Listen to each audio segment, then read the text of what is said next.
o nosso Deus. Bom, como os outros professores, passaram um resumo daquilo que foi dado nas salas, eu não sei quantos irmãos aqui passaram pela classe Uma Vida com Propósito, mas esse tema ele foi todo extraído e baseado em um livro de um pastor americano chamado Rick Warren, e que chama Uma Vida com Propósito, o livro. Então, eu passei alguns textozinhos para algumas pessoas. Eu vou pedir que, quando eu fale o texto, você fique de pé e leia bem alto o texto. Amém? A lição, o curso, ele tinha 14 lições. Então, é impossível passar todo o conteúdo aqui em 1 hora. Mas eu tentei passar assim, pegar os pontos principais daquilo que a gente tentou estudar, para que os irmãos tenham pelo menos uma visão geral daquilo que a gente estudou, no tempo que teve o curso. Então, vamos apenas aqui orar para a gente poder começar? Senhor, nós te louvamos, te agradecemos por esta manhã, que o Senhor fale aos nossos corações, ó Deus, que o Senhor possa me usar, apesar de mim, da minha pequenez, da minha limitação, da minha fragilidade. Ó Deus, que o teu poder, que a tua misericórdia possa, ó Deus, ser maior do que as minhas limitações e que o Senhor possa me usar, apesar, ó Deus, de mim, da minha pecaminosidade, Senhor. Mas o Senhor tem chamado pecadores para poder servir ao Senhor. Então, Deus, estou aqui para servir o Senhor, que o Senhor possa me usar, que o Senhor possa abrir os corações dos irmãos também, para que eles possam, Deus, receber a Tua palavra e ter essa palavra no coração, ó Deus, e levá-la consigo, ó Pai, em nome de Jesus. Amém. Amém. A primeira lição vai dar uma introdução aí sobre vida abundante, como vivê-la. Então, Eclesiastes 8, 6-8. Quem pegou esse texto? Então, o que é propósito? É a primeira coisa. O curso começa falando de uma vida com propósito. Então, o que é propósito? Alguma meta, alvo que você procura alcançar. Qual é o propósito da sua vida? Qual a realização pessoal que você quer alcançar? É uma carreira gratificante? É a felicidade, uma família harmoniosa, amorosa? Qual é o seu sonho? Onde você quer chegar? O que você está fazendo para alcançar esse sonho? E o que você está buscando traz sentido para a sua vida? Então, são várias perguntas que a gente vai tendo ao longo da nossa vida. Isso sem falar quando a gente está lá na adolescência, pré-adolescência, que a gente começa a se questionar: por que eu existo? Por que eu nasci? Então, o início, da lição tem um pouco disso. Por que eu existo? Por que Deus me criou? Qual o motivo, qual o propósito para a minha vida? Existiu um homem, um físico francês, na verdade matemático, físico, teólogo, escritor, chamado Blaise Pascal. E ele dizia assim: no coração do homem existe um vazio do tamanho de Deus e só Deus pode preenchê-lo. Então, todos nós nascemos com um vazio no coração do tamanho de Deus. Tem uma marca, você nasce com aquele vazio, com aquele desejo de buscar alguma coisa, com a necessidade de buscar alguma coisa que preencha a sua vida. Todos nós temos isso. E essa ânsia de buscar alguma coisa que traga felicidade ou contentamento para a sua vida, aí as pessoas buscam as mais variadas coisas, Vão atrás dos vícios, prostituição, poder, dinheiro e tantas outras coisas. E pode até ser que no início ela fique, se sinta saciada, mas daqui a pouco o vazio está lá de novo. E o que ela faz com isso? Então, essa necessidade de algo, é essa necessidade que nós temos de Deus, né? Será que nós conseguimos descobrir o propósito da nossa vida dentro de nós mesmos? Será que a gente consegue, por nós mesmos, sozinhos, descobrir qual é o propósito da nossa criação? A segunda lição vai falar sobre os propósitos, ou 5 propósitos que a Bíblia apresenta para que a gente tenha uma vida com propósitos. Romanos 11:36. O propósito da minha vida, ou por que eu nasci, é muito maior que a minha realização pessoal, minha paz de espírito, ou até mesmo a minha felicidade. O que Deus tem preparado para aqueles que o amam é muito maior do que os propósitos pessoais que você tem. Nós só conseguimos descobrir quem realmente somos e os propósitos verdadeiros para nós através de um relacionamento com Deus. É como ler as instruções para se obter um ótimo funcionamento de uma máquina, né? Ou para se obter as melhores notas e músicas de um instrumento, é necessário primeiro o quê? Conhecer esse instrumento, ter aulas de aprendizagem, né? Para a gente saber tocar esse instrumento. E assim, com muito estudo, esforço, dedicação, a gente consegue tirar as melhores músicas, as melhores notas daquele instrumento. Ou você pega uma máquina que você, né, não domina, o que você faz? Você vai ler, né? Como que ela funciona? Como é que eu mexo com isso aqui? Então, como que a gente pode saber o nosso verdadeiro propósito se não fomos nós que criamos a nós mesmos? Então, a gente precisa ir para o Criador, para que Ele mostre, né, para que a gente foi criado. Para que você foi formado? Qual o propósito? Eu te formei para isso, eu te criei para isso, né? O primeiro passo para ter uma vida com propósito é saber de coração e mente que uma vida abundante é quando você deixa Deus te usar para os seus propósitos. Então, vida abundante nós vamos ter quando a gente deixar Deus usar cada um de nós para os propósitos que Ele estabeleceu para nós. E uma vida frustrante é quando você tenta usar Deus para os seus propósitos. Então, olha só, vida abundante, Deus nos usa. Vida frustrante, eu tento usar Deus para aquilo que eu quero. Tá? Fomos criados para a glória de Deus, e a Bíblia nos apresenta 5 propósitos para os quais nós fomos criados, e quando desenvolvemos e exercemos cada um deles plenamente em nossas vidas, Deus é glorificado e nos dá uma vida abundante. Então, quais são esses propósitos que a Bíblia apresenta para que nós tenhamos uma vida abundante? Primeiro propósito, adoração. Nós fomos chamados para ser adoradores. Segundo propósito, comunhão. Terceiro, discipulado. Quarto, serviço. Quinto, missões. Então, vamos repetir? Primeiro é adoração. Vamos falar? Adoração. Segundo, comunhão. Comunhão. Terceiro, discipulado. Quarto, serviço. Quinto, missões.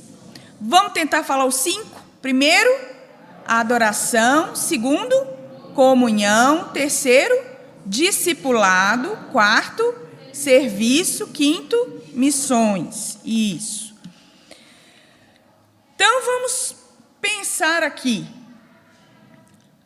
O maior desejo que nós temos, quando a gente pensa em vida abundante, é a gente ser feliz. Eu quero ser feliz. Se você quer ser feliz, o primeiro princípio é temer ao Senhor. Tema ao Senhor. O temor de Deus é a garantia para uma vida abundante. Por que o temor é essa garantia? Primeira razão. Quando mantemos os olhos em Deus, a vida tem sentido, nosso entusiasmo aumenta e a esperança nas horas difíceis. Então, quando a gente perde Deus de vista, a vida perde o propósito. A direção, o propósito e a direção, e dessa forma nenhuma vida tem significado, e não há esperança. E sem esperança, a gente perde o sentido e a existência da existência, e a gente não quer mais viver. A gente tem visto aí, eu acho que muitos ouviram falar e leram em alguns, em algumas páginas da internet, jornal, TV, que se mostrou, principalmente nesse tempo de pandemia, o número de suicídio como cresceu. Então, essa necessidade que nós temos, esse vazio que precisa ser ocupado na nossa vida, quando a gente perde esse propósito em Deus, quando a gente perde o foco em Deus, quando a gente não acha o sentido dessa existência, a gente perde a esperança, a expectativa de vida. E é isso que leva uma pessoa à depressão, consequentemente, a tentar o quê? A morte. Porque ela acha que só a morte, que não tem mais saída. Então, olha só, uma pesquisa que eu estava lendo diz assim, que um ser humano pode ficar até 7 dias sem água. É lógico, não vai causar a morte, mas vai trazer problemas. Por exemplo, 7 dias sem água, com certeza vai alterar o funcionamento do coração, porque o sangue fica mais viscoso. Então, ela pode não chegar à morte, mas vai ter alteração. Até 3 minutos sem respirar, vai ter causa, problemas, com certeza, nos neurônios cerebrais, por falta de oxigênio. Até 51 dias sem comer, vai chegar uma desnutrição profunda. Pode ser que ela não morra, mas ela vai ter sofrimento. Mas não sobrevive nenhum dia sem esperança. Olha só, várias situações físicas graves, mas quando a pessoa não tem esperança de vida, não tem expectativa, ela quer dar um fim. Então, ninguém, pela pesquisa que eu li, chegaram à conclusão que uma pessoa não consegue passar mais de um dia com aquela angústia, no coração, sem ter esperança de vida. A pessoa entra em desespero, e esse desespero pode levar a pessoa à morte. Tá? A segunda razão, que demonstra que o temor a Deus é a garantia da nossa vida abundante, é quando mantemos os olhos em Deus, nossa vida se simplifica e as frustrações são minimizadas. Por quê?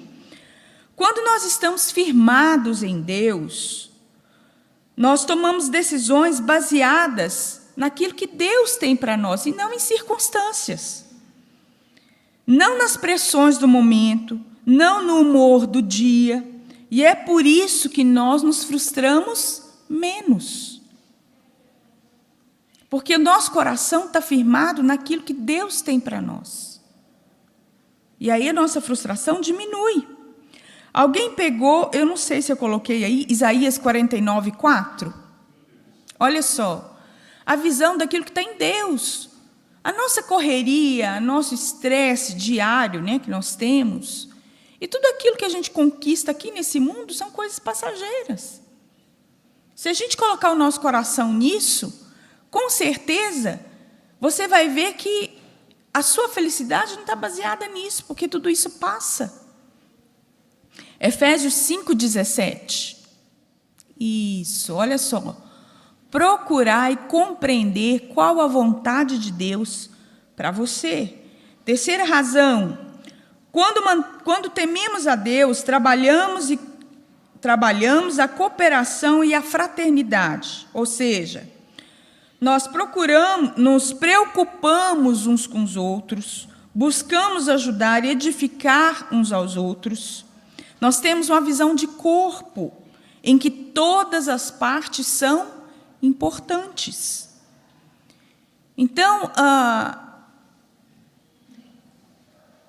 essa visão de que sozinho eu posso não conseguir muita coisa, mas juntos nós podemos ser muito melhores. Por quê? Porque a gente tem a visão de corpo. Você tem um dom e uma habilidade, eu tenho um dom e uma habilidade, cada um tem algo que Deus capacitou. E juntos, nós somos muito mais fortes, né? Para trabalhar, para lidar com as tentações, com as dificuldades, para lidar nos momentos de sofrimento, porque a gente pode, né, ter a sustentação, às vezes, dos irmãos que estão ao redor, pode servir de sustento para a nossa vida. Né? Eclesiastes 3:11, tudo fez Deus formoso no seu devido tempo. Também pôs a eternidade no coração do homem, sem que este possa descobrir as obras que Deus fez desde o princípio até o fim. Então, Deus fez formoso tudo em seu tempo. E Deus pôs a eternidade no coração do homem. Então, nosso lugar, irmãos, não é aqui. No nosso coração, o que Deus colocou foi a eternidade, algo maior preparado para nós. O primeiro propósito, então, que nós entramos depois dessas introduções aqui, na lição, é o primeiro propósito, que era a adoração. Então, o primeiro propósito, a adoração. Nós tivemos 3 lições sobre esse assunto. A adoração, no hebraico, shachar, e no Novo Testamento, no grego, proskuneo. Então, no Velho Testamento, a palavra significava render culto, se inclinar, mostrar reverência. No Novo Testamento, tem o sentido de beijar a mão, ajoelhar e beijar, tocar a terra com a testa em reverência. Então, olha só, beijar a mão. Isso é muito interessante, porque na região ali, né, de Israel,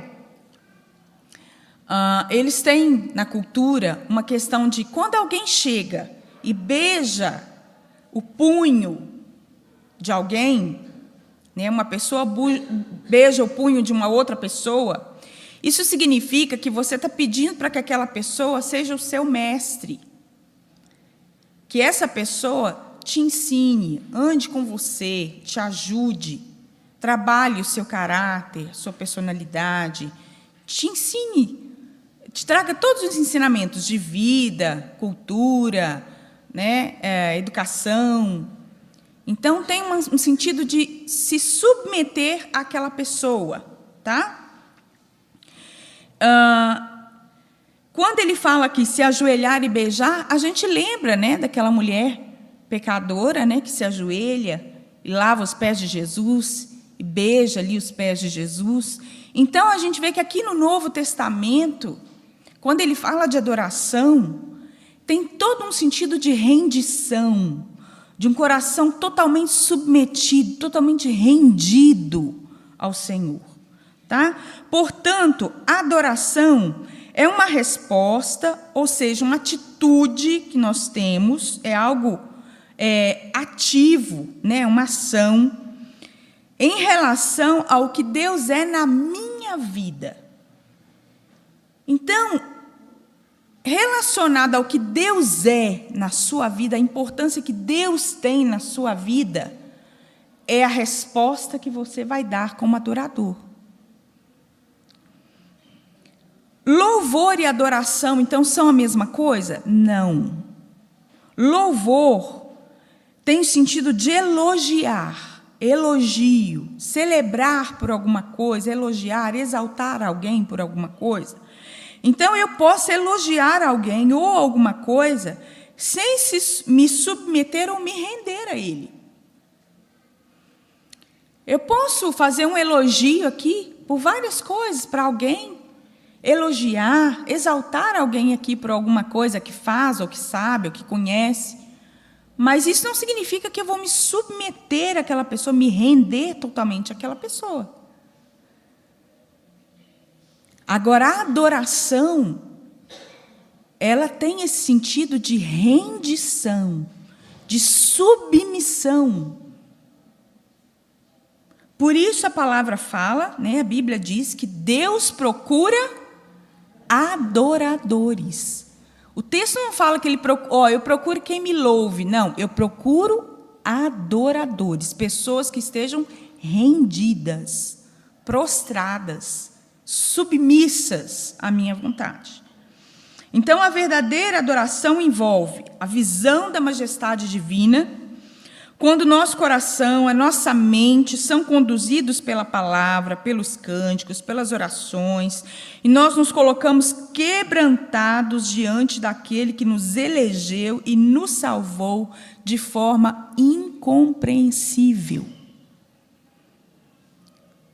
Então, nós somos conduzidos pela pessoa do Espírito Santo a compreender que, por um amor sobrenatural, eu fui salvo, fui escolhido, e eu não merecia, mas por amor Deus me chamou.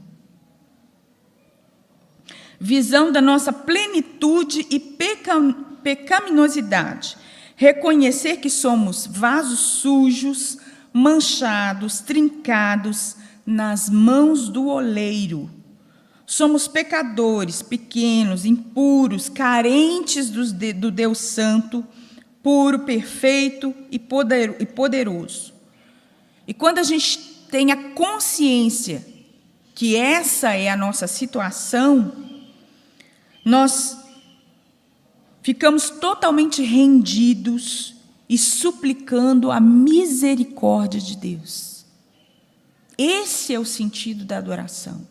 Como aquela mulher pecadora que tinha consciência dos seus erros e da situação de miséria da vida dela, mas ela sabia, conhecia o Deus que estava ali, e o quanto aquele Deus tinha amor e era misericordioso, e ela então se rendeu diante daquele Deus, se submeteu totalmente aos pés do Senhor, mostrando: eu não sou nada, mas o Senhor é tudo e pode todas as coisas. Confissão e recebimento de perdão. No culto, nós oferecemos a Deus nossos dons, nossos talentos, e quando nós nos prostramos diante de Deus em adoração autêntica, Deus, na sua grande misericórdia, Ele também nos serve. Porque, na verdade, o culto é um momento em que nós servimos a Deus. É um momento em que nós devemos oferecer a Deus alguma coisa. Deus está aqui para receber. Mas Ele é tão misericordioso que Ele nos serve também com a sua palavra, né? Ele pode tocar o coração de alguém que está necessitando de um consolo, pode trazer libertação de alguma circunstância, né, emocional, física, mental, espiritual, seja qual for. Deus pode trazer cura, porque Deus é o mesmo, e Ele continua curando, graças a Deus, a sua misericórdia. Então, Deus nos serve também. Mas a nossa responsabilidade no culto é servir. Então, essa ideia, né, de a gente vir, sentar e esperar ser servido, irmãos, isso não é bíblico.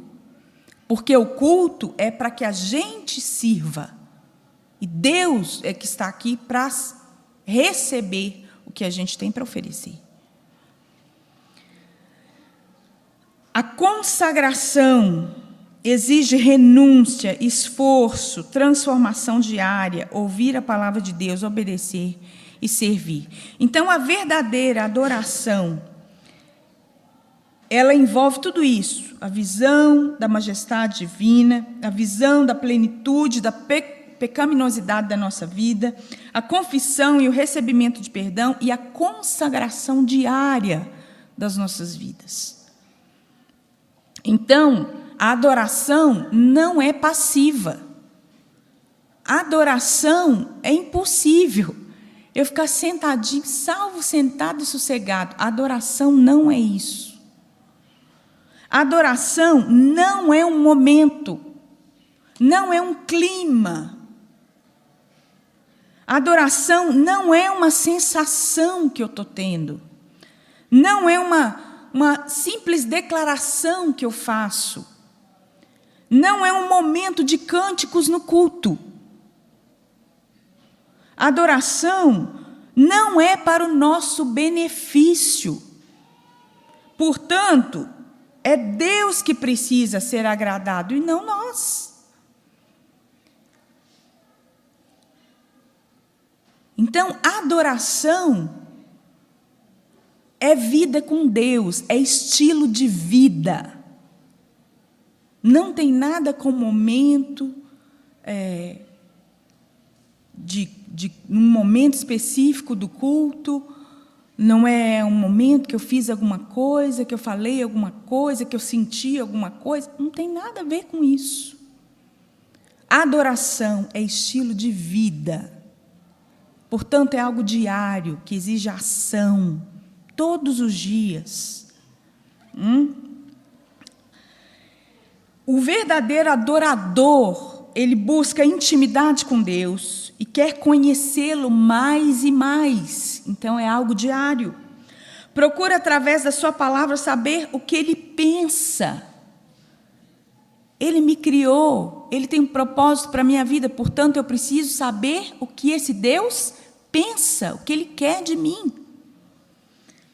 Procura ser sincero e transparente com Deus. O verdadeiro adorador, ele não tem medo de Deus, ele teme a Deus. O temor tem a ver com respeito, com conhecimento de quem Deus é. Portanto, se a gente teme, a gente pode ser sincero diante de Deus. Por que Davi, ele foi nomeado, como homem segundo o coração de Deus? Ele não era perfeito. Foi um homem que pecou, por meio de adultério, tramou a morte, de um outro homem. A gente sabe de tudo isso. Mas ele era visto como um homem segundo o coração de Deus porque ele era um verdadeiro adorador. Davi, quando ele se colocava diante da presença do Senhor, ele rendia o seu coração, ele rasgava o seu peito, e ele era sincero diante de Deus. E a gente vê isso lá no Salmo 32, quando ele fala, enquanto calei os meus pecados, envelheceram-se os meus ossos pelos meus constantes gemidos, porque a tua mão pesava dia e noite sobre mim. Ele está rasgando o peito, ele está falando o que é. Olha, eu sou um pecador e eu estou sofrendo há tempos porque eu não confessei o meu pecado diante do Senhor. É falar o que é, de verdade. É levantar assim, a camisa e mostrar a ferida do jeito que ela é. Às vezes infeccionada, cheia de pus. É isso que Deus quer. Sinceridade no coração. O verdadeiro adorador procura obedecer em fé, mesmo sem entender aquilo que está acontecendo. Será que a gente entende tudo que acontece na nossa vida, a gente consegue entender? Não, nem sempre. Tem coisas que a gente fica assim, meu Deus, eu não entendo por que eu estou passando por isso, qual o propósito disso na minha vida? Às vezes você não vai entender. Mas a questão não está em se você vai entender ou não. A questão está no quanto você confia que Deus está à frente e Deus tem controle sobre aquela situação na sua vida. Amém? Então, o verdadeiro adorador, ele confia em Deus, mesmo sem entender, em alguns momentos, as circunstâncias, ou o propósito, ou alguma situação que está acontecendo.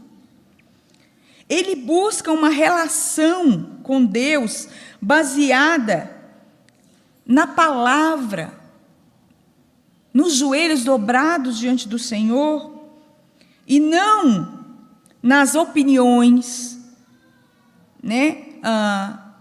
naquilo que ele ouviu falar. ou no que ele acha. Não. Ele busca conhecer a Deus e ter um relacionamento baseado na palavra, naquilo que Deus ensina. Manter a confiança e a dependência, mesmo quando a dor e o sofrimento se manifestam. O verdadeiro adorador é esse que se rende diante do Senhor, mesmo em meio à dor, em meio à tristeza, em meio ao sofrimento. Vai ter tempo de choro, de tristeza, de dor? Vai. Porque o Senhor mesmo diz: nesse mundo tereis aflições. Vai ter. Mas ele se rende, porque ele crê no Deus que ele serve. Não permita que a dor e o sofrimento, que as circunstâncias encubram os seus olhos e você perca a visão do caráter amoroso de Deus. Lembre-se de tudo que Ele já fez por você. Confie em suas promessas e a fidelidade de Deus. Então é isso que o adorador vive. Os olhos dele estão fixos em Deus. E ele não se baseia nas circunstâncias, no momento. O segundo propósito é comunhão. Filipenses 2, 5 a 11. Quem está com esse texto? Então, comunhão. Nós fomos criados para pertencer à família de Deus. Quando a gente pensa em família, nós pensamos em igreja. Igreja não é o prédio, não é essa construção aqui. Igreja somos nós, eu e você. O Senhor Jesus passou por 3 grandes humilhações para salvar e restaurar a igreja. Primeira humilhação, a encarnação. Ele se fez homem, ele abriu mão do poder de ser igual a Deus para se tornar figura de homem.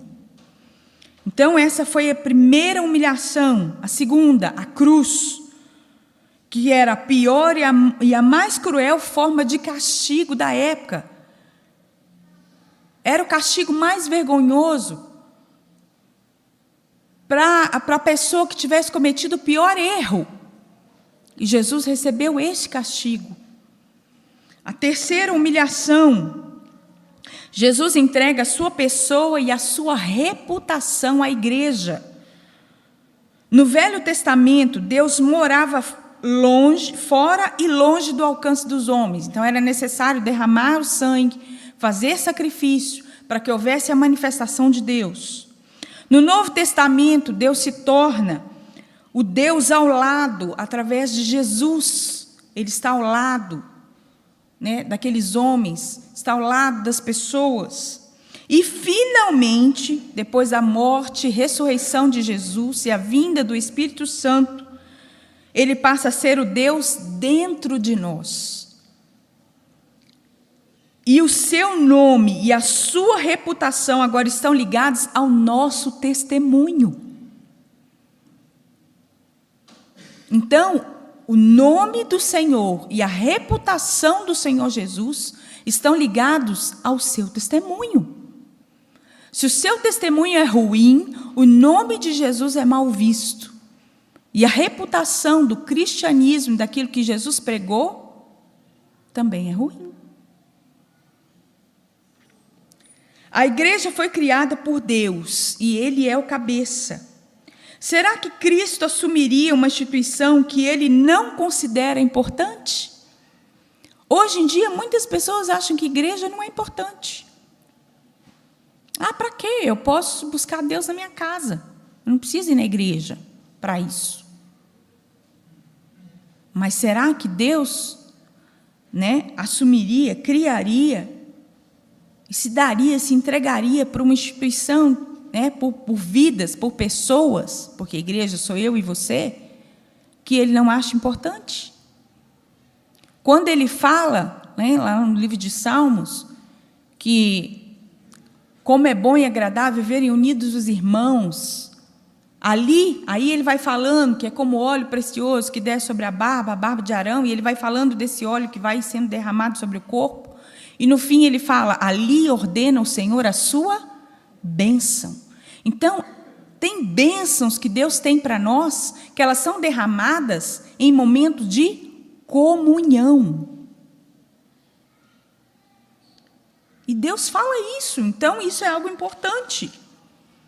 Por que é tão difícil se ter uma igreja nos moldes bíblicos? Como era antigamente em Atos 2, quando a igreja se reunia, né, dividia o pão de casa em casa, vendia suas propriedades para dar àqueles que tinham necessidade. Por que isso é tão difícil hoje em dia? Talvez porque cada um se preocupa consigo mesmo, porque não há amor e unidade espiritual a ponto de promover sacrifício voluntário em favor de outro. Ou seja, eu não amo e não tenho unidade ou comunhão suficiente com meu irmão a ponto daquilo mover o meu coração, da necessidade dele mover o meu coração para que eu possa ajudar de alguma forma. Então, você está pronto para abrir mão do seu direito a favor do seu irmão? Você está pronto a abrir mão da sua razão em favor do seu irmão?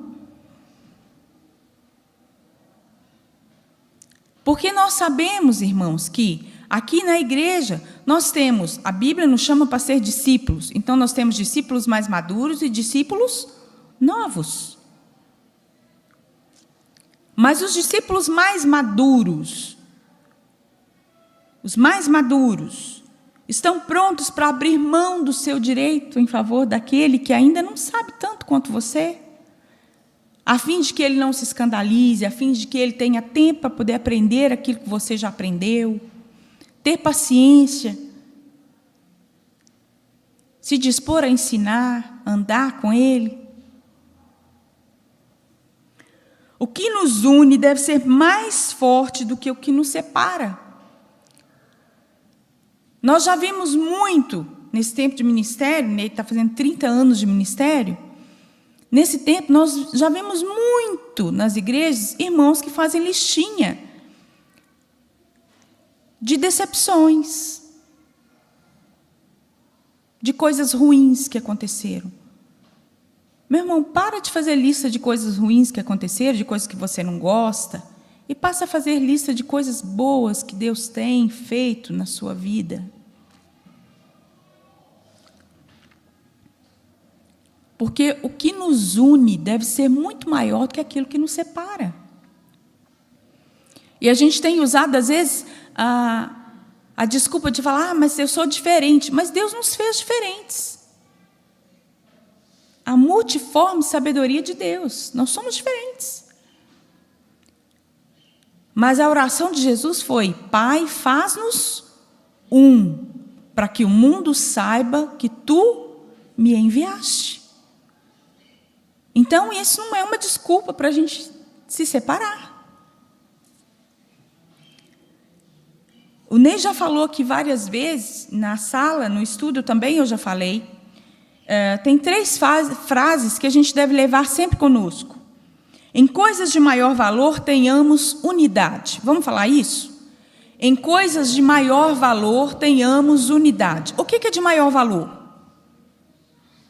para nós? Cristo. Palavra de Deus é de maior valor? Palavra de maior valor. A palavra é de maior valor.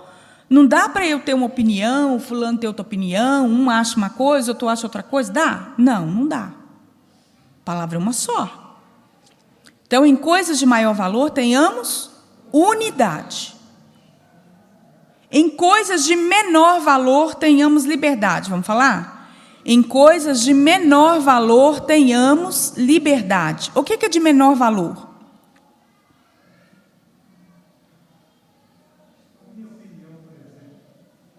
Sua opinião. Por exemplo, a hora que nós estamos aqui louvando, cantando, uma pessoa levanta a mão enquanto está cantando, a outra não levanta. Isso é motivo para me separar? Para eu achar que ela é ruim porque ela levantou a mão? Isso é coisa de menor valor. Uma pessoa ela sente ali, deseja, necessidade de levantar a mão, amém. É a adoração dela com Deus. Eu não tenho essa necessidade, ou eu não quero fazer isso, não sinto desejo de fazer isso. Amém. Isso é coisa de menor valor. Isso não serve para poder nos separar. Em todas as coisas tenhamos amor. Vamos dizer?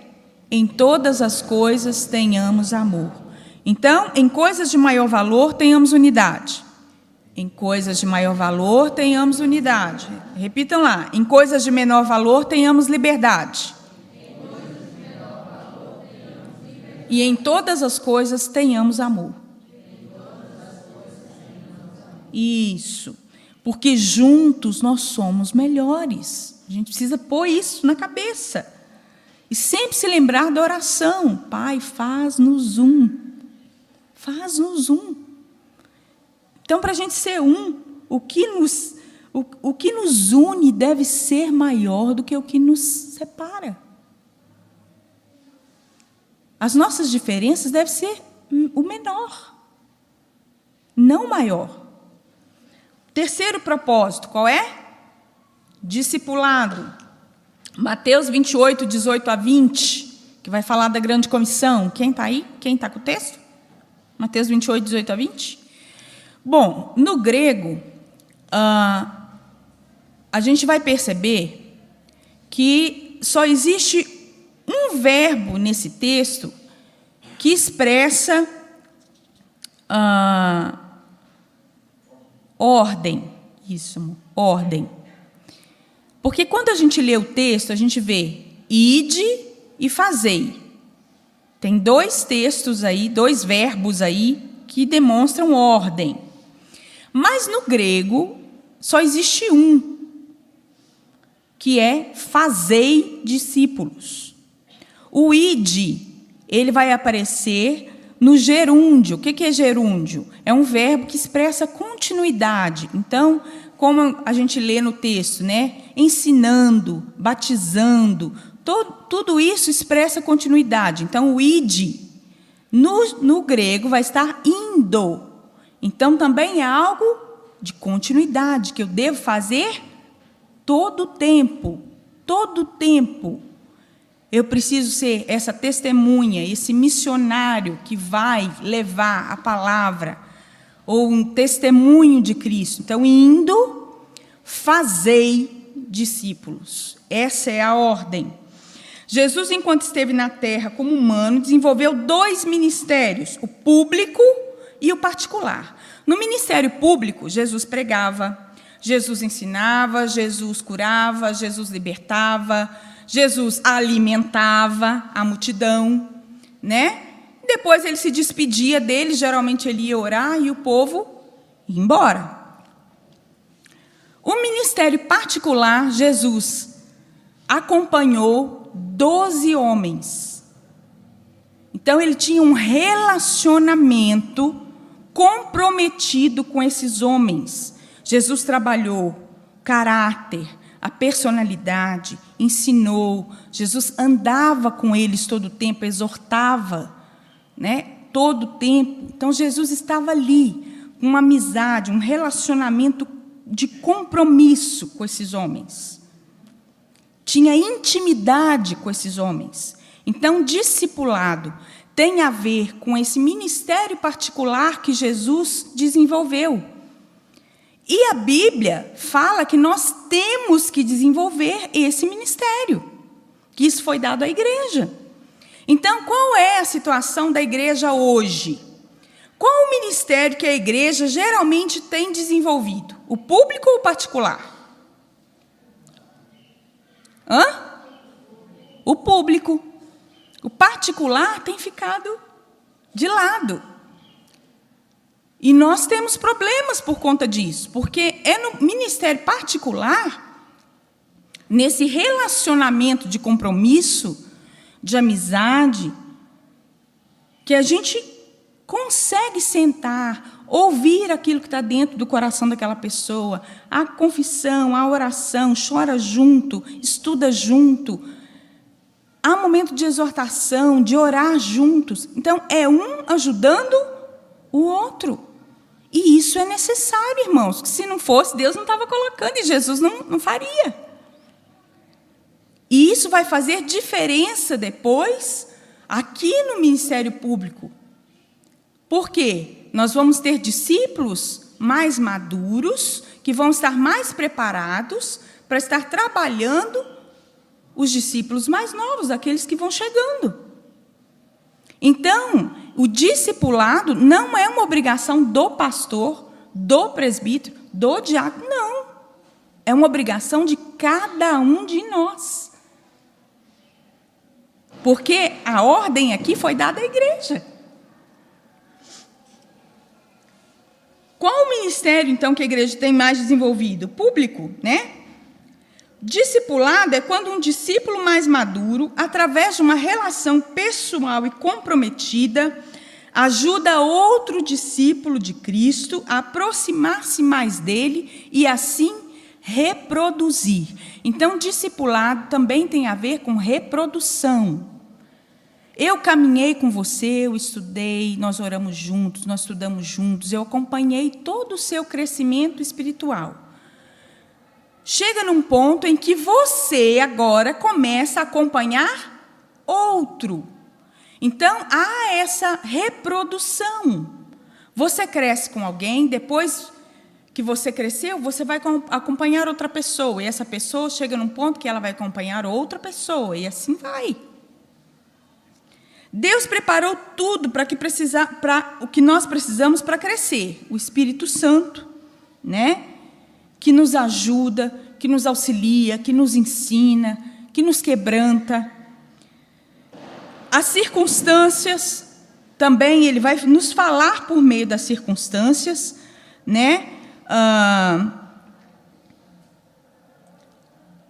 O momento que a gente está passando, as experiências que a gente está vivendo, também vão servir para que a gente possa ajudar, às vezes, uma outra pessoa que está passando pela mesma experiência que você passou. E, às vezes, foi um momento em que Deus trabalhou muito na sua vida, te ajudou, fez você crescer, e agora você pode ajudar outra pessoa. As pessoas também vão ser usadas para o seu crescimento. Gente, não tem nada que trabalha mais o nosso caráter do que a outra pessoa. Eu preciso aprender a ser paciente. Pode esperar. Deus vai colocar alguém que vai tirar você do sério. Para você trabalhar a paciência. O ensinamento de Deus não é só teórico. O ensinamento de Deus geralmente é prático nas nossas vidas. O objetivo de Deus é que nós possamos crescer e sermos mais parecidos com Ele. E assim, reproduzir, continuar, dar continuidade ao seu ministério. Então, para que haja crescimento, o que é necessário? Primeiro, eu preciso querer crescer. Eu preciso decidir crescer. Eu preciso me esforçar para crescer. E eu preciso persistir. Porque vai ter dias que eu vou estar desanimado, que eu não vou querer nada.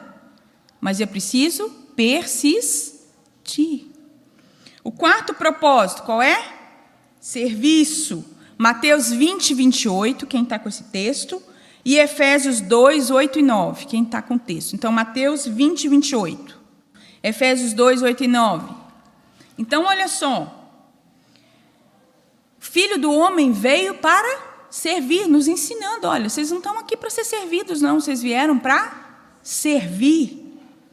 Não fomos salvos por conta do nosso serviço, das nossas obras, mas fomos salvos para servir. Então, um dos propósitos é serviço. Você foi criado para servir. Servir a Deus e servir ao próximo. Para o verdadeiro cristão, servir não é uma opção. Irmão, servir é uma ordem. Você não tem opção se você quer servir. Servir é ordem. Deus te deu dons e talentos. E se você não usa, Deus vai te cobrar. Então, dons é uma capacitação que vem do Espírito Santo. Então, eu preciso ter o Espírito Santo para que eu tenha dons. Habilidade. ou talentos são habilidades que podem ser o quê? Desenvolvidas. Isso todos têm. Deus capacitou todo ser criado por Ele com talento, com algum talento.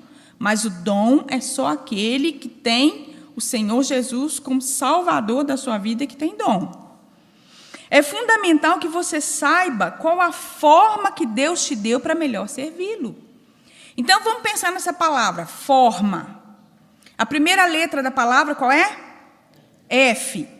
Então, F de formação espiritual. Então, eu preciso saber quais são os meus dons. A primeira pergunta que você vai fazer para você, para saber como que você tem que servir. A segunda letra, O. Opções do coração. Pelo que o seu coração bate mais rápido? O que você tem prazer em fazer? É uma outra pergunta que você tem que se fazer. A terceira letra da palavra? R. Recursos pessoais. Qual a personalidade que Deus me deu? O que é essa personalidade? É um conjunto de características que você tem que determinam o seu jeito de ser.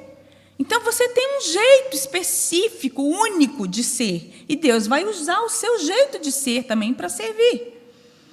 A quarta letra qual é? M, que é o modo de ser. Qual a personalidade que... eu troquei aqui, né? O R é recursos pessoais. Quais os dons e talentos que Deus me deu? O M, então, modo de ser, que tem a ver com a personalidade. E a última letra, A. Áreas de experiência. Experiências que podem ajudar outros. Tá? Então, para ser um bom servo, você precisa conhecer qual a forma que Deus te deu para servir. Precisa desenvolver o fruto do Espírito, que está lá em Gálatas 5. Por quê? Porque o fruto do Espírito, ele é a base, ele é o terreno, onde é plantado ali o dom, para que o dom se desenvolva de forma sadia. Então, fruto do Espírito, né? Amor, paz, longanimidade, benignidade, mansidão, domínio próprio, as 9 virtudes que tem lá. Eu preciso viver essas virtudes para que o meu dom seja bem desenvolvido e eu possa, assim, edificar o corpo de Cristo. O bom servo se alegra na forma que Deus te deu. Então, assim, aquilo que Deus te deu para servir, você tem prazer em servir daquele jeito, com aquela forma. Você não fica de olho naquilo que o outro está fazendo e fala, eu queria fazer aquilo lá. Mas, às vezes, Deus não te chamou para fazer aquilo lá. Deus te chamou para fazer o que você está fazendo agora. Tá? O verdadeiro servo não busca o reconhecimento humano no seu trabalho. Você não está preocupado e nem tem que estar preocupado com o que o outro está achando do seu trabalho. Você precisa se preocupar em agradar a quem? A Deus. O servo trabalha sem buscar atenção para si mesmo, pois quem deve aparecer na sua vida é Cristo. Então, o verdadeiro servo, ele trabalha na surdina ali, sorrateiro, faz o que tem que fazer, com tranquilidade, com prazer, com alegria, sem se preocupar, quem está vendo o que estou fazendo? Será que estão sabendo que eu estou fazendo isso? Não precisa se preocupar com isso. Deus está vendo. O verdadeiro servo é fiel ao seu chamado, não ao que os outros querem que você faça. Então, presta muita atenção. Não é o que o outro quer que você faça, é o que Deus te chamou para fazer. Porque senão você pode ser pedra de tropeço ao invés de ser bênção.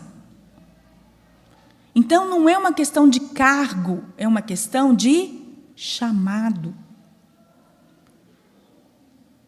Se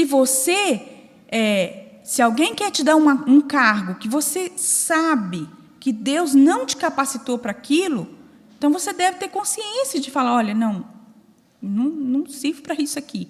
O meu negócio é esse. Para que você faça aquilo que Deus te chamou para fazer. O verdadeiro servo conhece suas limitações e se ajunta com pessoas fortes para realizar funções nas quais ele é fraco. Então, eu não sou forte em tudo. Eu sou forte naquilo que Deus me capacitou.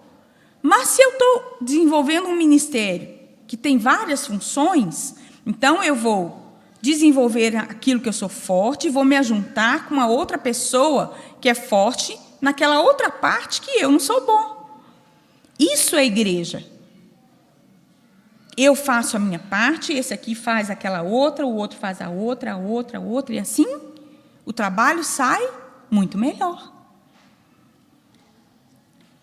Então, não é desistir quando você não sabe ou não consegue, é buscar melhorar desde que isso seja realmente o seu chamado. Então, também não é uma coisa assim, esse é meu dom.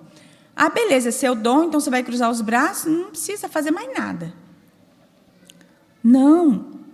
Continua estudando, melhorando, buscando excelência naquilo que você tem que fazer. Não é achar, o que eu faço já está bom. Não é assim. Porque você está fazendo para Deus. E Deus é digno do que é melhor. E não daquilo que você faz, às vezes, de qualquer jeito. Quinto e último propósito, missões. Provérbios 11, versículo 30, João 20, 21. Isso. Então, olha só, somos chamados para dar continuidade ao ministério, à missão de Jesus, de proclamar, as boas novas. A missão é ser enviado ao mundo como representante de Cristo aos que ainda não creem. Isso não é responsabilidade dos anjos, isso é responsabilidade da igreja. Os anjos não foram chamados para fazer isso, não. É a gente que foi. Isso não é responsabilidade do pastor. O pastor que é pago para fazer isso. Não, nós fomos chamados para fazer isso. Qual a importância da sua missão? Continuar a missão de Jesus sobre a terra. Então, o ministério público e o ministério particular de Jesus precisam ter continuidade. Sua missão é um privilégio. Trabalhar com Deus é representá-lo. Ele nos salvou, nos aceitou na sua família e nos fez representantes seus pelo mundo. Como você tem apresentado a Cristo? Como você tem representado Jesus? O que as pessoas veem quando olham para você? A pessoa e a reputação de Jesus foi entregue a você. Nós vimos isso. Então, qual é a imagem que você está passando de Jesus, do cristianismo, quando as pessoas olham para você? Qual é o testemunho que você tem levado? O que você tem proclamado? Porque às vezes você acha que está pregando é só quando você fala. Mas não é, não. O que você faz também é uma pregação. A sua atitude também é uma pregação. As pessoas estão olhando aquilo que você está fazendo. E pode ser que em algum momento, quando você ou alguém, saiba que você é cristão, de repente ela pode questionar. Não, mas você é crente? Você faz isso? Você faz aquilo? Porque é assim que as pessoas fazem. Então, qual é a visão que você está passando? Saiba que ser representante do Senhor Jesus vai exigir renúncia e esforço todos os dias. Você ser discípulo de Jesus é renúncia e esforço todos os dias. Caminho é de renúncia. Então, essa visão que é passada por aí, de que ser crente, é uma coisa boa, a gente só tem coisa boa, só vive coisa boa, isso é balela. Porque isso não é bíblico. Jesus mesmo dizia que ele, como filho de Deus, não tinha nem onde recostar a cabeça, imagina a gente. Então, Jesus em momento nenhum falou que a gente ia ter só coisas boas, pelo contrário, ele fala, nesse mundo tereis aflições. Então, Jesus não nos enganou. É uma vida de renúncia. Qual a mensagem a partilhar? O seu maior e melhor testemunho é sobre o que Deus fez na sua vida, sua transformação de vida. Irmãos, falar de Jesus não é difícil. Às vezes a gente tem medo, né? Eu sei que às vezes a gente tem medo, fica, mas como que eu vou pregar? Como que eu vou falar? Eu não sei o que eu falo para a pessoa. Não se sinta assim. A sua maior pregação é o seu testemunho de vida. É aquilo que Deus fez na sua vida. É a sua maior pregação. A sua transformação de vida, o que Deus fez e tem feito na sua vida. Todos os propósitos se destinam à glória de Deus. Então, tudo que nós fazemos, tudo, é para a glória de Deus. Então, nós fomos criados com o propósito principal de honrar e glorificar a Deus. Amar a Deus profundamente, um coração rendido ao Senhor. É isso que Deus quer, a adoração, adoradores. Apresentar Cristo às pessoas. Seja um missionário. Trazê-las à comunhão, o discipulador, aquele que está disposto a caminhar com aquele que está começando, ensinar, orar com ele, chorar com ele muitas vezes, exortar quando necessário, ajudá-lo a crescer, conhecer mais de Deus, se aproximar mais de Deus e chegar a um ponto de reproduzir, ajudá-las a amadurecer, né, no discipulado, descobrir como servir, qual a forma que Deus te deu para servir. Você é servo, você não está aqui para ser servido, você é servo. Isso é um dos propósitos, servir. E enviar, ou ser enviado aos outros para que sejam salvos. Então, é o tempo todo. Nós somos missionários o tempo todo, na nossa casa, nas pessoas que estão ao nosso redor, vizinhança, no nosso trabalho, em outra nação, em outro estado, onde Deus te colocar. Você é um missionário, onde quer que você esteja. Nunca se esqueça disso. Onde quer que Deus te plantou, você é um missionário ali. E você tem que se lembrar que há um campo ali que precisa ser lançado a semente. E quem é que vai lançar essa semente? Você. Deus te colocou lá para isso. Então, muito mais do que professor, do que... que mais? Fala em algumas profissões. Engenheiro, pastor, né, aqui no caso específico, dentro da igreja, médico, seja lá qual for a sua profissão, muito mais do que isso, você é um missionário em potencial. Amém? Vamos dizer, então, os 5 propósitos para que nós tenhamos uma vida abundante, só para a gente encerrar?